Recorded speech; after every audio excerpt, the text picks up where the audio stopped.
está ligada através do Facebook do Luz e Caridade.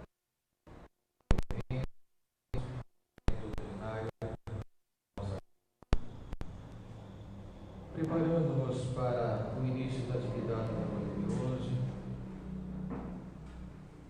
vamos procurar, fechando nossos olhos, relaxando o nosso corpo, elevando os nossos pensamentos a Deus Pai, ao nosso Mestre Jesus, Maria, sua e nossa mãe, buscando a sintonia com os benfeitores espirituais que nos acompanham aqui nessa casa e na casa de cada um daqueles que acompanham essa atividade. Iniciando a atividade da noite, Jesus nos ensinou: Pai nosso que estás nos céus, santificado seja o vosso nome.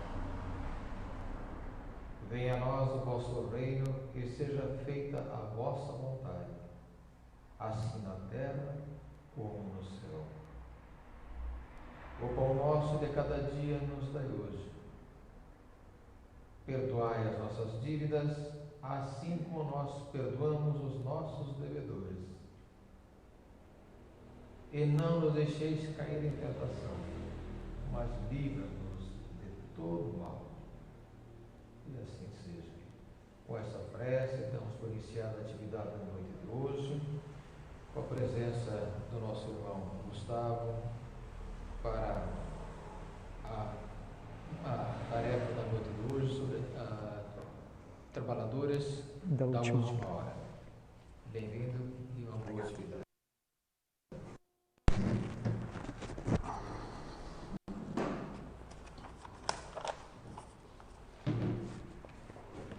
Boa noite a todos, aqueles que estão aqui na casa essa noite e aqueles que nos acompanham através da internet.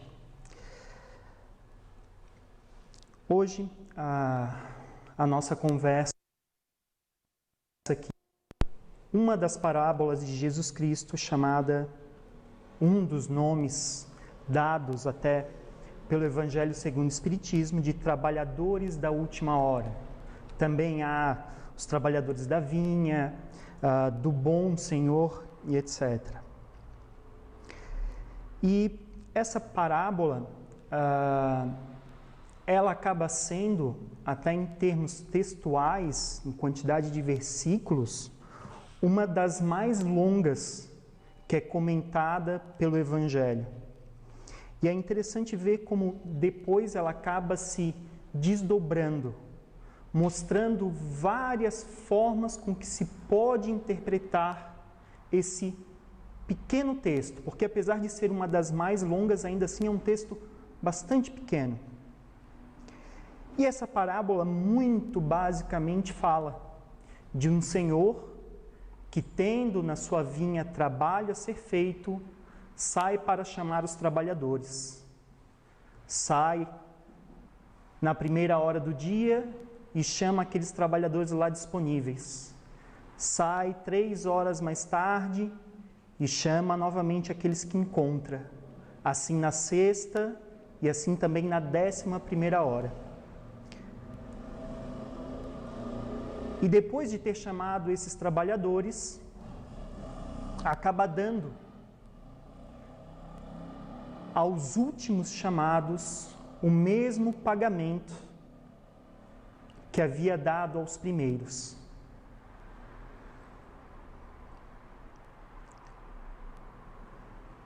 Tirando agora os detalhes e a profundidade, que depois a gente vai olhar com um pouquinho mais de calma, uma das interpretações mais, digamos assim, que a gente pega mais de imediato desse texto, que talvez seja uma das mais trabalhadas e mais tranquilas para a gente, às vezes sozinho, em casa, parar, ler e ver a força das palavras do Cristo numa interpretação nossa bem tranquila, é aquela de que quantas vezes nós fomos chamados ao trabalho no bem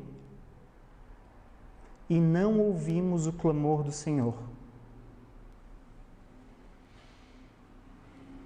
Em quantas ocasiões nós temos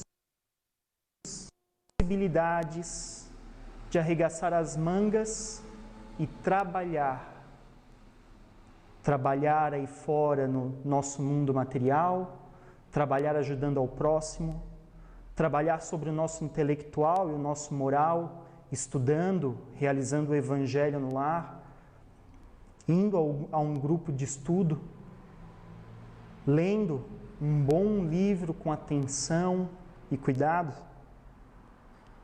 E quantas vezes nós não respondemos a esses clamores, que podem vir através de um momento crítico na nossa vida de medo e dúvida, onde encontramos o lampejo de fé, e aquela fé pode ser o chamado sim para nos encaminharmos para o trabalho no bem, ou em momentos de sofrimento muito profundo, em que é difícil suportar. E no encontrar aquele chamado, a palavra ou o consolo, nós conseguimos achar um motivo para suportar aquela dor. E aí, quem sabe, um chamamento para não deixarmos aquela receita ou aquela experiência ou aquele alívio que nós podemos sentir somente para conosco, que nós possamos levar também aos outros de alguma forma. Quantos de nós têm esse chamado ao descobrir dons mediúnicos latentes que procuramos abafar de todas as formas, ou por não nos acharmos incapazes de tal tarefa, ou esse não é o momento certo, que eu tenho um outro trabalho na vida material a fazer e esse vai ter que esperar ainda um tempo, ou às vezes até por medo ou pressão da sociedade. Quantas vezes esse chamado do Senhor não nos vem de uma mão simples que pede auxílio.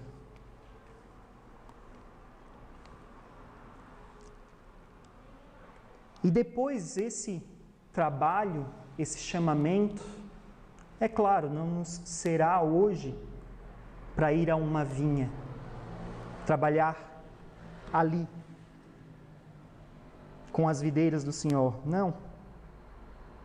Esse pode ser um trabalho, um chamamento para uma atividade sobre nós mesmos, ao tentarmos nos livrar de um vício moral, um vício físico, que tenhamos uma dependência física.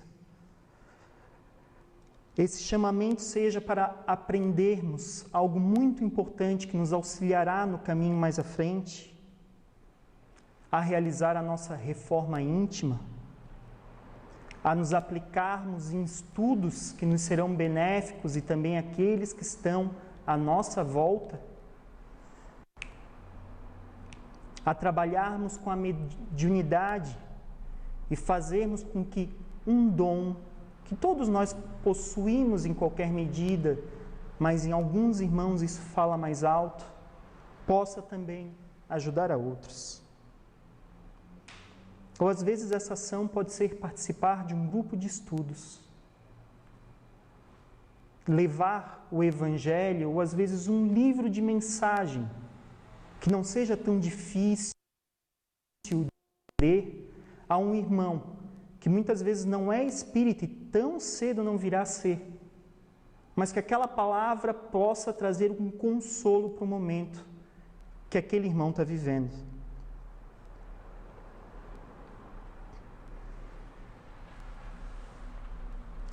Nós estamos atentos aos tantos chamados? Será que muitas vezes nós não dizemos: eu já não tenho idade para isso, já passou a minha hora de, eu tenho ocupações demais para tanto? A gente vê, lê, aprende sobre tantos exemplos onde irmãos já na sua maturidade, encontram uma luz e um chamado. Não medem esforços para realizar o trabalho e encontram um caminho muito bonito de serviço à sua frente. Podemos citar alguns exemplos. Saulo de Tarso, na estrada em direção a Damasco, vê a luz brilhante e cintilante do Senhor que o chama para o trabalho no bem, para trabalhar, compreendendo, amando e auxiliando aqueles a quem ele tinha condenado, arrastado, levado para cadeias. Mas poucos de nós receberão uma mensagem, um chamado direto do Cristo. Outros, como Eurípides Barçanúfio, naquele momento da sua vida, um médico bem estabelecido na sua cidade, tem um sonho, ou na verdade, como nós espíritas vamos acreditar, aliás, nós sabemos, ele sai do seu corpo e sente-se levitando em direção às nuvens e se vê perplexo naquela situação e continua a levitar, levitar, levitar, passa nuvens, chega às estrelas e de repente encontra-se em um campo. Vê um homem sentado em uma pedra, se aproxima. Quando olha nos olhos, encontra Jesus. Ali, ele se ajoelha e cai em pranto. Um pranto profundo que vem do coração, que vem da alma, que mexe, daquele que realmente mexe. Jesus não lhe disse nada, mas daquele dia em diante, Eurípides Barçanúfio, uma das grandes figuras do Espiritismo no Brasil, ou seja, no mundo, não deixará de trabalhar um só dia pelo bem do próximo. Ou talvez um exemplo bem mais próximo da nossa realidade, alguns de nós perderão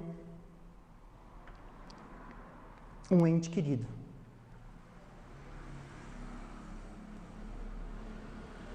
Nesse caso, eu conto para vocês a história daquela que foi uma amiga e que ajudou a mim e a minha esposa quando nós morávamos na Itália, no caminho e nos estudos do Espiritismo. Rita, Maria Rita, que era uma italiana, perdeu a sua filha, muito jovem, e não encontrava em nenhum lugar onde fosse. Até que um dia lhe apresentam uma pessoa em um evento onde muitos pais italianos procuram mensagens ou sinais dos seus filhos, lhe apresentam o Espiritismo. Mas ela não se contenta com a possibilidade de receber uma mensagem da sua filha para aliviar aquela dor temporária.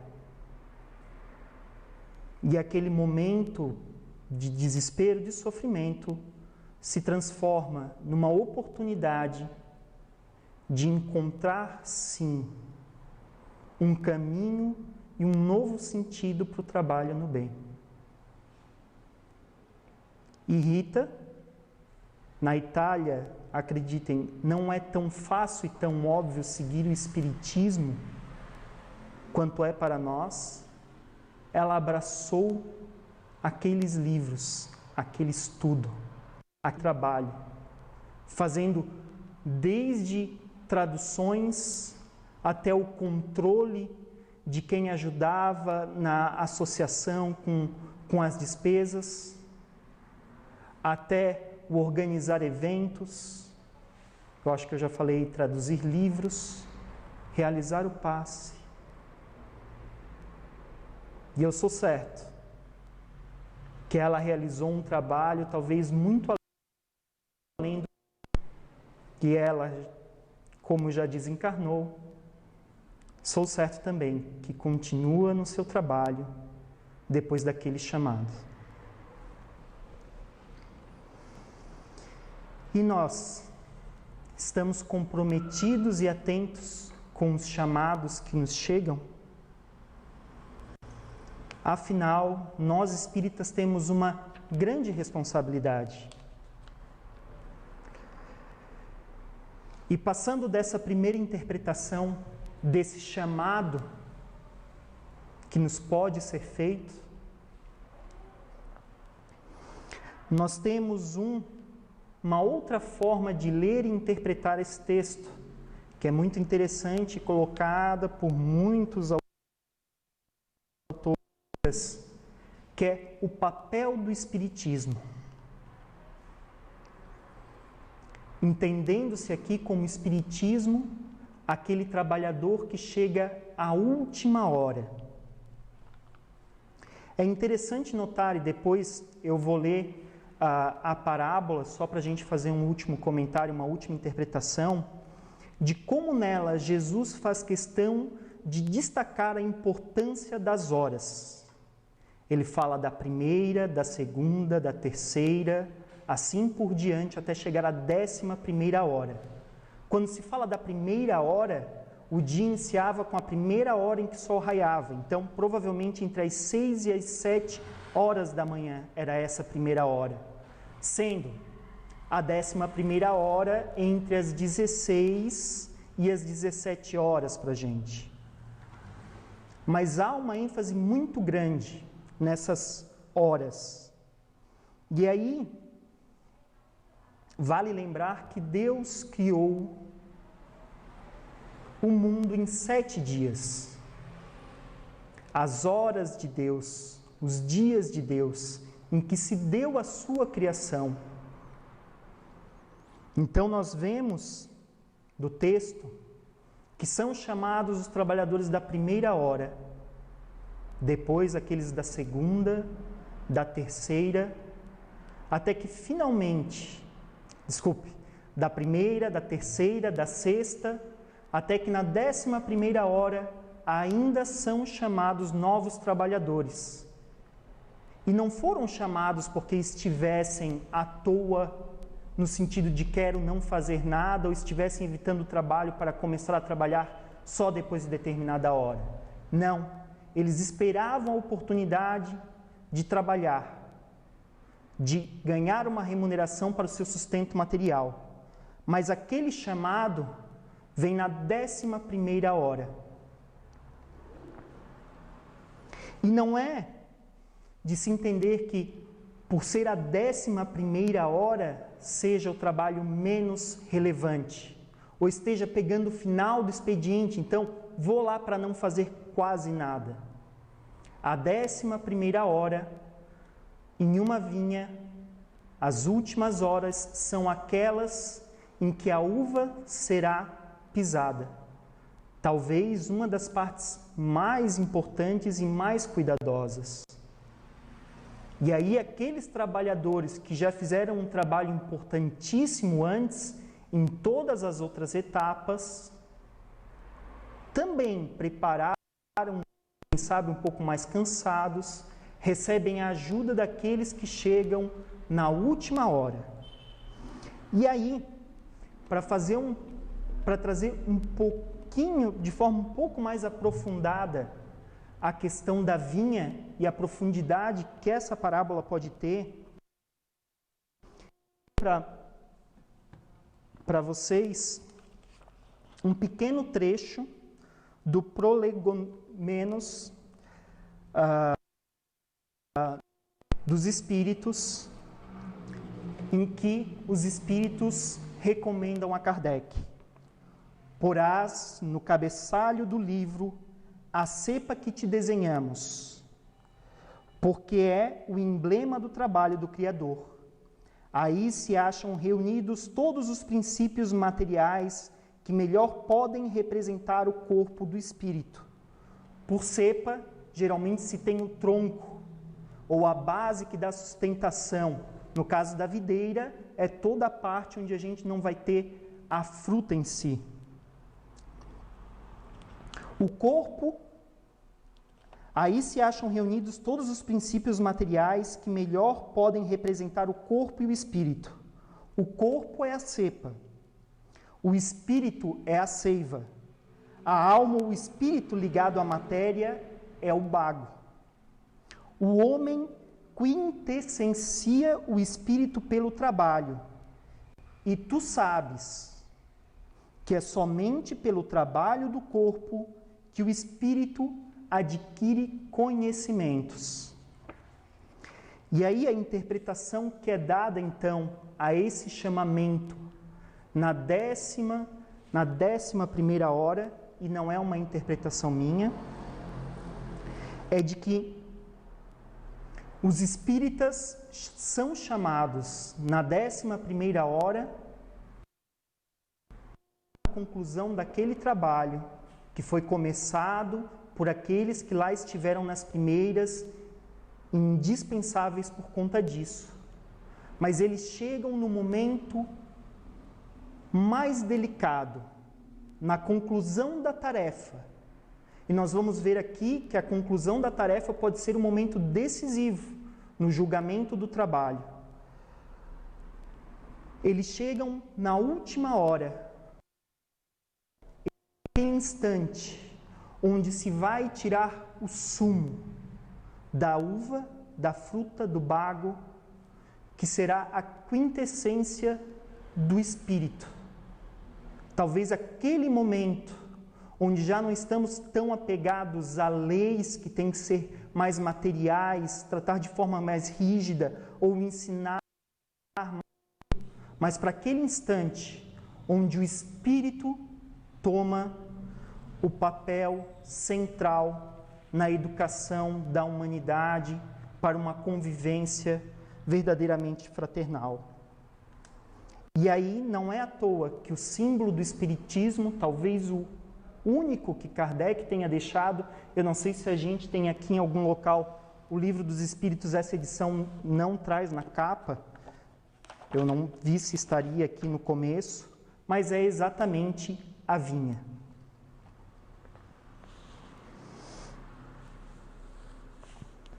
Então, aos espíritas cabe a responsabilidade de ajudar seus irmãos nesse mundo a descobrir um pouco desse mundo material. É aquele consolador que chega com um papel muito importante, baseando-se no trabalho daqueles que vieram antes, para uma oportunidade, encarnados nesse planeta, para auxiliar ao próximo.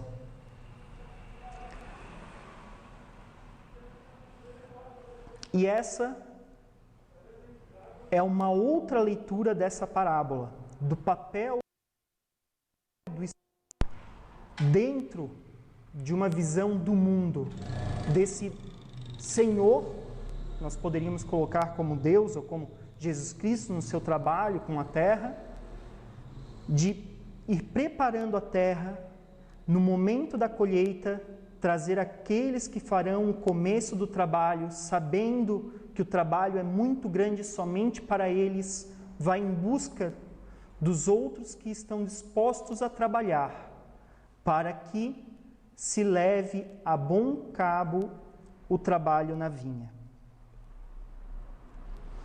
Então, uma próxima visão é aquela em que nós nos colocamos um pouco fora a questão do chamado, nós nos colocamos nos papéis dos trabalhadores, tanto da primeira quanto da 11ª hora. Também um pouco no papel do Senhor. E nós podemos tirar importantes lições sobre um hábito que nós temos, que é criticar, julgar, fazer um julgamento que não nos compete ou que muitas vezes nós podemos sim, como a gente costuma dizer, dar o pitaco, mas a gente nem procurou se informar, saber direito do que está acontecendo e vai falar diretamente com malícia. E agora eu leio a parábola dos trabalhadores da vinha para vocês e a gente procura fazer alguns desses paralelos com a nossa vida e principalmente com esse ato de julgar. Aqui eu uso a tradução do Haroldo Dutra. E nós temos em Mateus 20 a parábola dos trabalhadores da vinha. E Jesus nos fala: pois o reino dos céus é semelhante ao homem, senhor de casa, que saiu ao raiar do dia a assalariar trabalhadores para a sua vinha.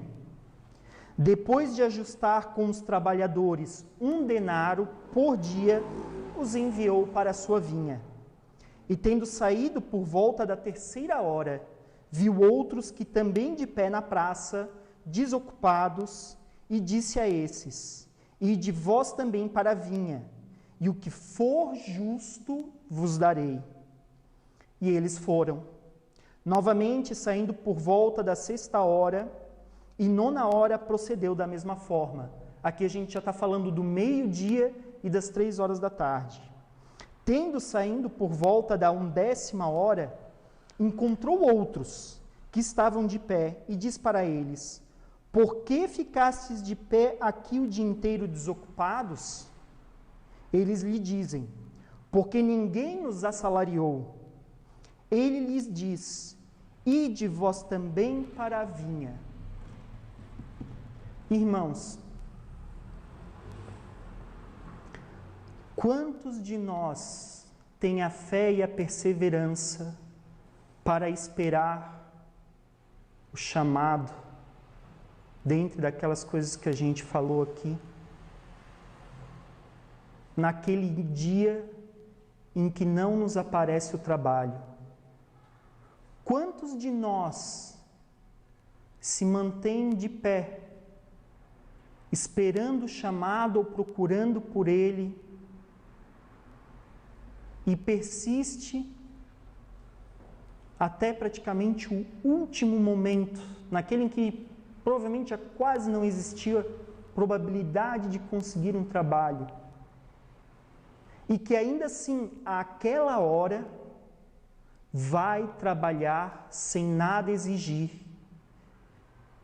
esperando o que o Senhor lhe der como pagamento àquele trabalho.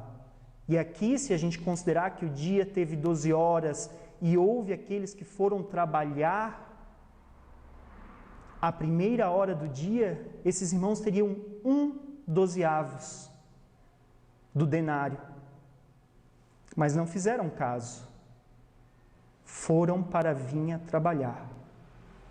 Quantos de nós, eu aqui incluso, tantas vezes não desprezamos uma oportunidade de fazer o bem, de estudar, de aprender, de criar, porque dizemos: agora eu vou poder fazer só um pouquinho, nem vale a pena. Puxa vida! Às vezes nem vale a pena. Eu já contei aqui algumas vezes e volto a falar isso. Para mim, na casa espírita, e eu já frequentava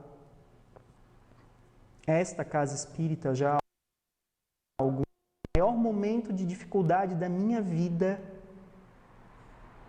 foi uma frase em um sábado à tarde que mudou completamente aquele momento pelo qual eu estava passando. E foi de um auxílio tremendo. E quantas vezes um olhar e uma palavra nossa não pode fazer a diferença, por menor que seja. E nós nos dizemos: mas para fazer só isso, eu não vou nem colocar o tênis para sair de casa.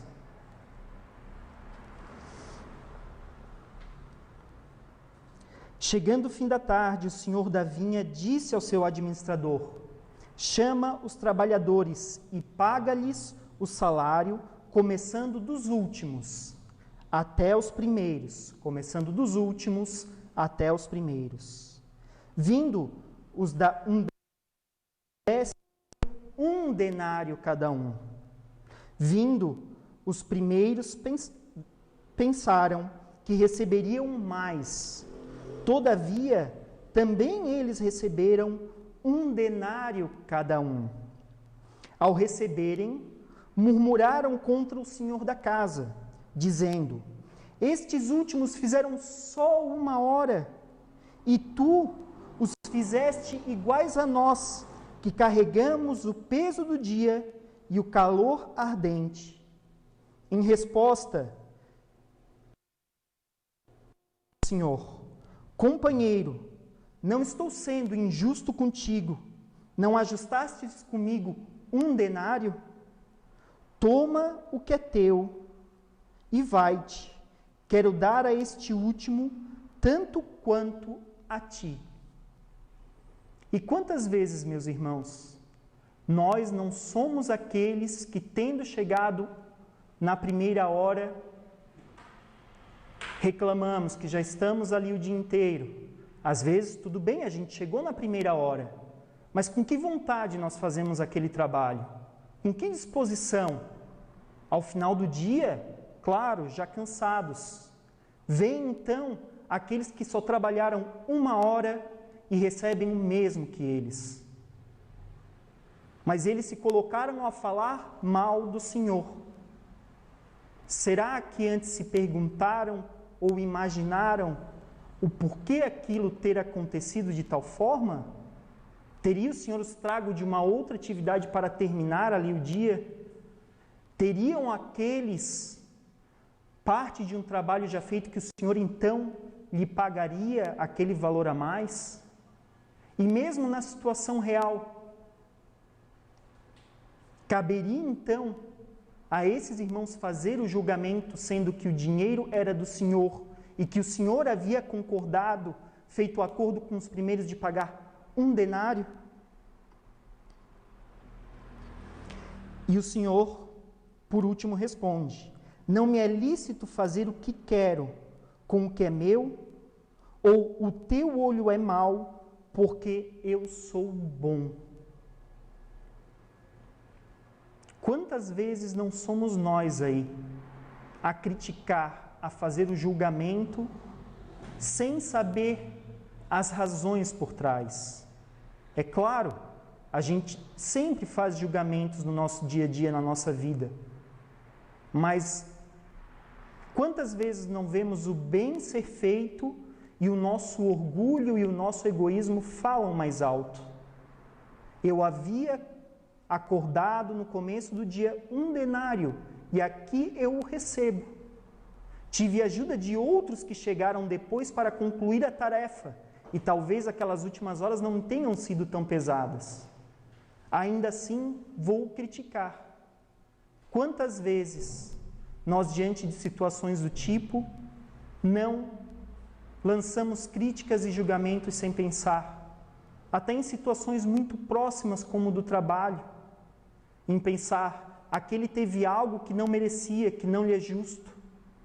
Ou quando encontramos alguém que nos era um amigo de infância, talvez alguém que tenha estudado conosco e está muito melhor do que nós, profissionalmente, na sua família, na vida em sociedade, ele nem merecia, não fazia tanto.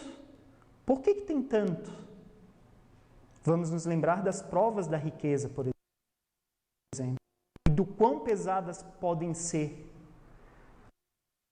Às vezes, o que não nos é dado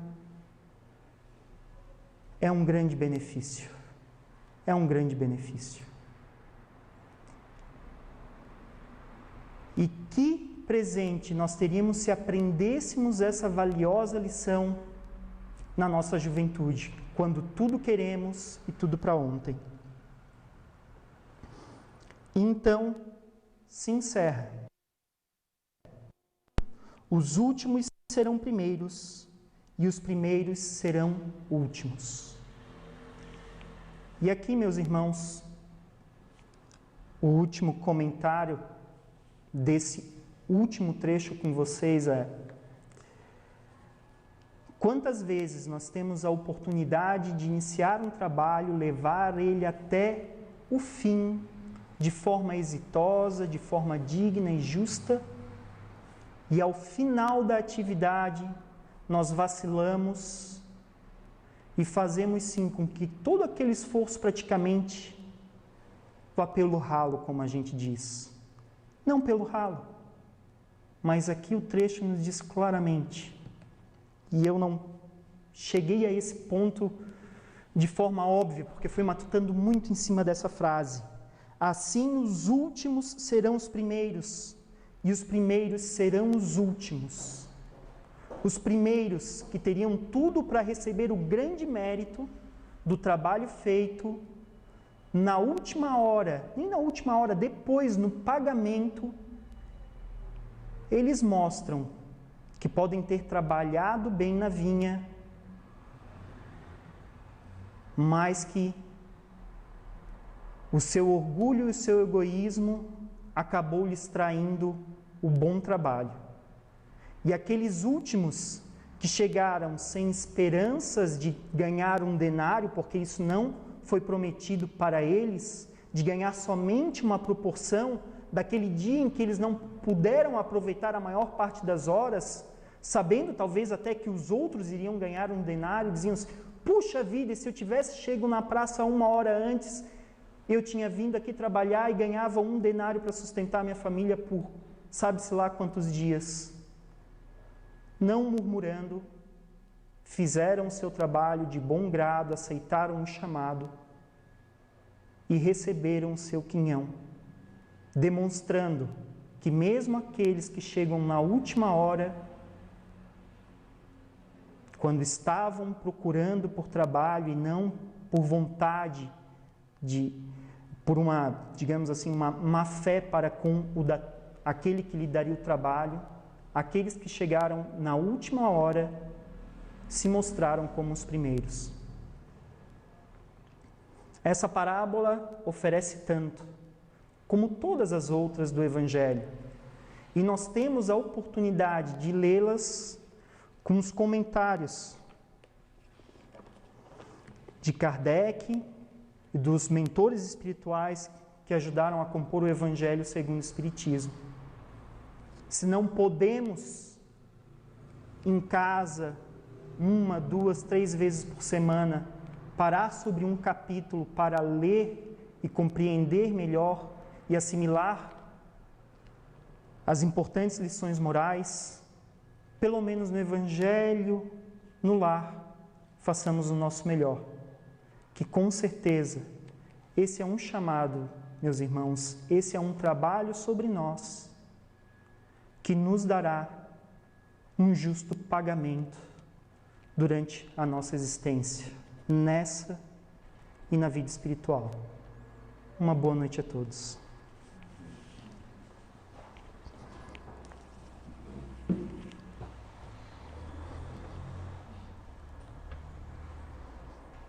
Agradecemos ao nosso irmão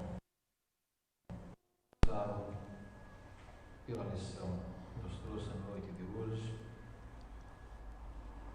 que possamos todos nós levarmos os ensinamentos recebidos, meditando sobre eles, verificando o quanto nós temos de oportunidades para estarmos praticando bem e o quanto nós deixamos passar essas oportunidades. Para encerrarmos a primeira parte das atividades dessa noite, vamos lembrando dos nossos irmãos necessitados do corpo e da alma, onde quer que se encontrem. Sejam quais forem as suas necessidades, a razão delas. Lembrando de todos aqueles que se encontram em trabalhos árduos, como nas frentes de trabalho da saúde, da segurança, das linhas de produção, de distribuição,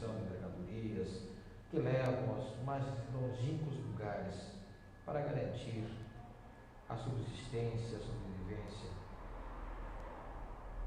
por todos aqueles que possam estar atravessando momentos de angústia, momentos de extrema dor moral ou física. Por todos eles, façamos a prece que o Mestre Jesus nos deixou. Pai nosso que estais nos céus, santificado seja o vosso nome. Venha a nós o vosso reino e seja feita a vossa vontade, assim na terra como no céu. O pão nosso de cada dia nos dai hoje. Perdoai as nossas dívidas, assim como nós perdoamos os nossos devedores. E não nos deixeis cair em tentação, mas livrai-nos